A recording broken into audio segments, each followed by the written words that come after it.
Okay, good morning. I've got another video for you I wanted to put together about some of the things we're learning with regard to our cone beam machine, our Cavo OP3D Pro. So a couple of things for you. The software is fantastic. This is DTX Studio Diagnose. Really great. You can see here we've got an Airway that's already illustrated. We were able to get the Airway software installed. So this patient actually came in this morning and we were able to diagnose several big concerns. You can see this is upper left anterior large abscess, very large abscess on tooth number 10. Previous endo. We've got some perforation through out the buccal plate here. Similar finding upper right, large abscess. I want to say this is tooth number 3. Big abscess there on the mesial buccal, slight on the distal involvement, and then you can see some of that perforating through or coming through in this angle.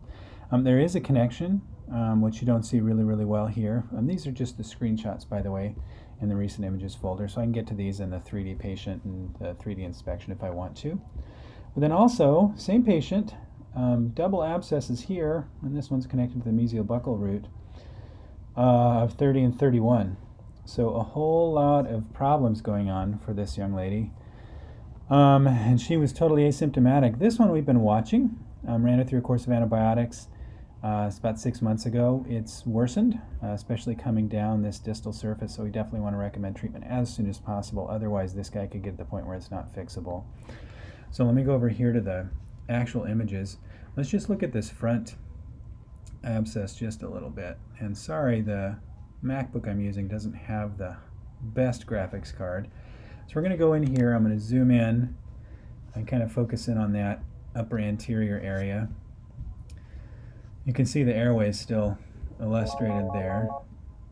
Let's zoom in here a little bit. So large abscess, obviously visible here. Let me just manipulate this reorientation here a little so we can see it a little differently from different angles. If we're going through the facial aspect, you can see all the anterior teeth there in a row. Let's straighten this up just a little bit. Very clear. Now this one was visible on the other radiographs, the panoramic and the PA, obviously. But if you look at it from this angle, you can kind of get a hint that it goes down the distal. But on the other radiographs, we couldn't see anything on the distal surface. It's just open on the abscess is periapical, not interradicular or adjacent to the nerve, or I'm sorry, the root. So pretty significant finding there. Now these two on the lower right in particular were not visible at all on the panoramic or any of the PAs. So let's zoom in over here.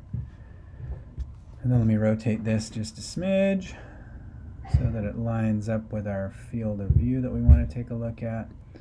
I find this really helpful, rotating the image sets so that the roots line up. It gives me a little clearer field of view. And then we can also take and rotate this one so that potentially I can see all those abscesses on the axial slice, which right here is labeled as horizontal. And then we can kind of zoom through a little bit. As you can see, those abscesses show up. Let me zoom in just a little. You can see that mesial buccal, distal buccal here on 30, distal buccal 31, a little bit on the mesial buccal there. Let's see if I can avoid freezing up my computer. I need to upgrade to a MacBook Pro. This is just a MacBook Air. But yeah, sizable abscesses there.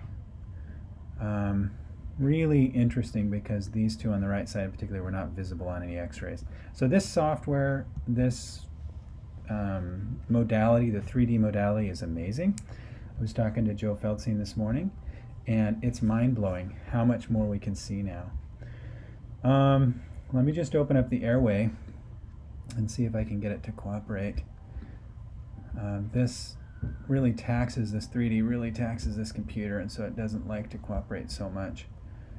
But you can see how we can now see what the Airway looks like. She's got some constrictions here and here, and generally indicated, on the right side, good, and then bad. Of course, this is not diagnostic for sleep apnea or obstructive sleep apnea. This is a visualization of what the airway looks like in the standing position. So this is different, or the sitting position. This is different from what a patient would experience laying down. But here you can see manifest is where the computer has calculated the narrowest stricture, the narrowest portion of that airway.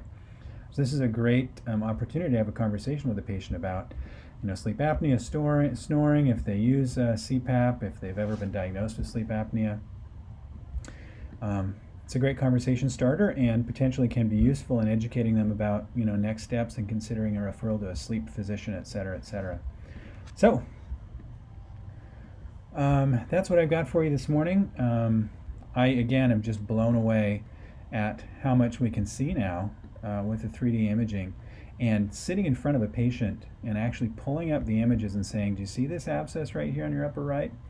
There's a very good chance that's what's causing your sinus inflammation, sinus infection, sinus pressure on this right side. And then talking them through what treatment's necessary. I mean, it's not something where we have to spend a lot of time convincing our patients anymore. We show them, we can make it clear from a variety of different viewpoints, and now the patient suddenly understands to a degree that they didn't understand before.